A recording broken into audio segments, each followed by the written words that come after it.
La Bible nous dit dans Luc chapitre 4, Luc chapitre 4,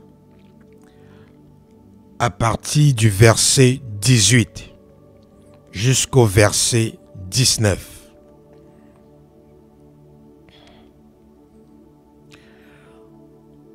Jésus-Christ dit: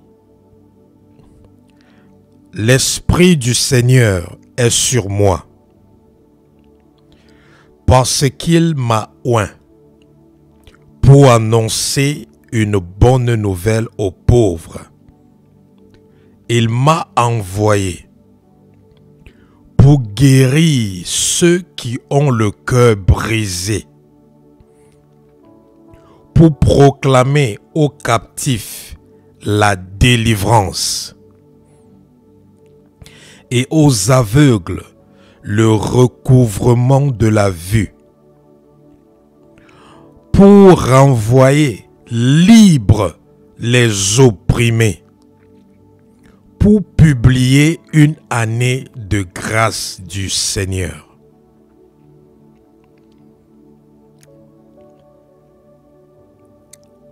Voici ce que Jésus-Christ est venu réaliser, accomplir ici sur la terre. Jésus-Christ n'est pas venu vaincre Satan sur la terre, parce que Satan avait déjà été vaincu dans les cieux, selon Apocalypse chapitre 12, et il fut précipité sur la terre. Donc Jésus n'est pas venu sur la terre pour vaincre Satan. Satan avait déjà été vaincu. Lorsque Jésus est allé sur la croix, il n'est pas allé sur la croix pour vaincre Satan. Satan avait déjà été vaincu au ciel, parce que Apocalypse 12 nous dit il eut une guerre dans les cieux et Satan fut vaincu et fut précipité sur la terre. Mais Jésus a quitté les cieux. Il a quitté le ciel. Il a quitté le trône du Père pour venir sur terre afin de pouvoir annoncer la bonne nouvelle aux pauvres. Numéro 2, guérir ceux qui ont le cœur brisé. Numéro 3, proclamer aux captifs la délivrance. Prêcher aux captifs la délivrance.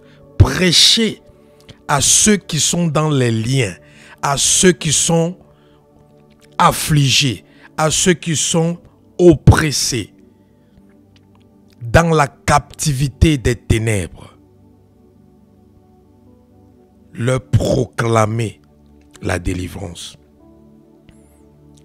et le recouvrement de la vue aux aveugles, afin de renvoyer libres les opprimés.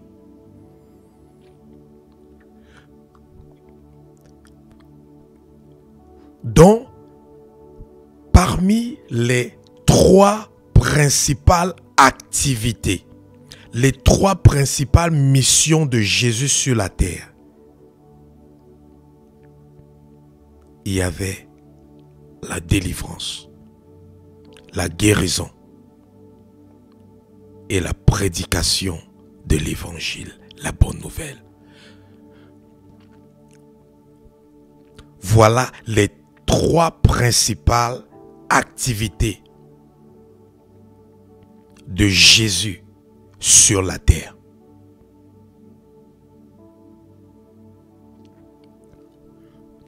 Donc lorsque tu comprends quelle était la mission réelle de Jésus ici sur terre, ça doit changer ta pensée en ce qui concerne ta libération spirituelle, ta délivrance et ta guérison. Ça doit te faire comprendre que tu ne dois pas prier pour la délivrance et pour la guérison comme si tu étais en train de supplier Dieu, comme si tu étais désespéré. Mais tu dois chercher ta délivrance et ta guérison comme étant une personne ayant droit à cela. Parce que ton Sauveur Jésus-Christ est venu ici sur terre pour te proclamer la délivrance et pour te renvoyer libre de tout ce qui te maintenait captif. Donc tu dois savoir que tu as droit à la délivrance et que la délivrance n'est pas une faveur que Dieu t'accorde. La guérison n'est pas une faveur que Dieu t'accorde. Non, en tant qu'enfant de Dieu, en tant que fils de Dieu, au travers de la foi en Jésus-Christ, la délivrance est ton pain. La guérison est ta promesse. C'est ton droit. Alors, lorsque tu viens obtenir ta délivrance, tu dois venir comme une personne qui a de l'assurance, comme une personne qui a de la conviction en elle, comme une personne qui sait que par la grâce de Dieu et par la miséricorde et la faveur de Dieu, elle a droit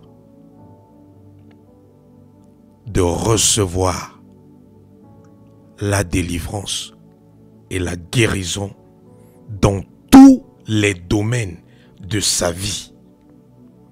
Dans tous les domaines de sa vie.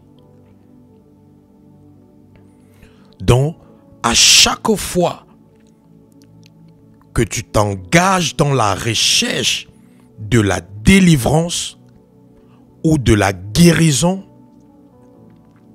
dans un domaine quelconque de ta vie, il faut avoir cette pensée que en tant que fils de Dieu, par la grâce de Dieu, sa miséricorde et sa faveur, tu as droit, tu mérites de recevoir la délivrance et la guérison. Et là, tu ne te retrouveras plus en train de supplier Dieu pour qu'il te délivre. Parce que c'est déjà la volonté de Dieu de te rendre libre. Et c'est la raison pour laquelle il a envoyé son Fils Jésus-Christ.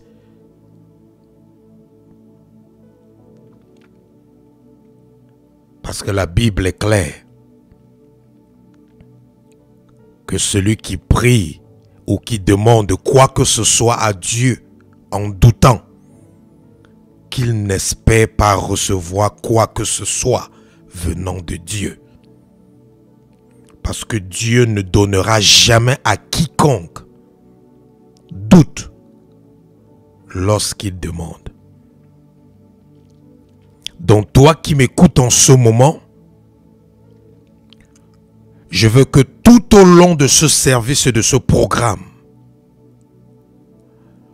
que tu aies de l'assurance et de la conviction dans ton cœur que ce moment est le moment de ta délivrance, que ce moment est le moment de ta libération, que ce moment est le moment de la proclamation de ta liberté, que ce moment est le moment où Jésus-Christ est venu pour te rendre libre de tout ce qui t'opprime, de tout ce qui t'afflige, de tout ce qui t'oppresse, de tout ce qui te maintient dans une captivité quelconque.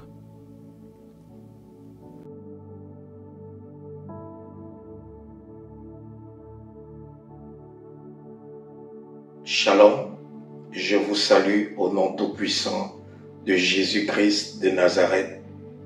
J'aimerais faire une annonce très importante, mais cette annonce n'est pas pour toute notre communauté, ce n'est pas pour tous ceux qui bénéficient de ce ministère d'une manière ou d'une autre. Cette annonce, c'est pour certaines personnes spécifiques. Cette annonce, c'est pour tous ceux et toutes celles-là qui manifestent de l'intérêt ou pour ceux qui ont le désir dans leur cœur de servir Dieu au travers de ce ministère ou alors au sein de ce ministère. Cette annonce est pour ceux et celles qui ont à cœur d'être des partenaires ou alors des bienfaiteurs dans ce ministère pour concourir à l'accomplissement de la vision de Dieu pour ce ministère et pour le royaume des cieux. Alors, si tel est votre cas, n'hésitez pas à nous contacter en utilisant les informations en dessous de cette vidéo et veuillez préciser dans votre communication que vous êtes intéressé à être ouvrier ou ouvrière ou alors partenaire ou bienfaiteur dans ce ministère pour l'accomplissement de la vision de Dieu pour ce ministère.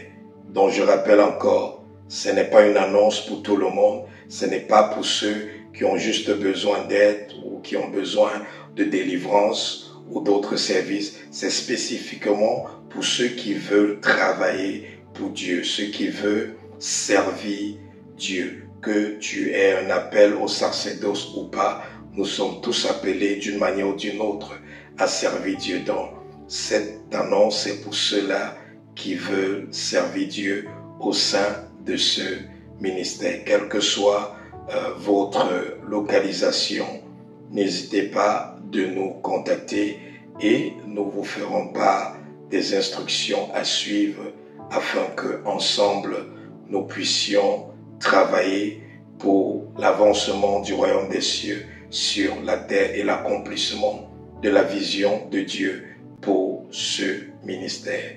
Shalom et que Dieu vous bénisse.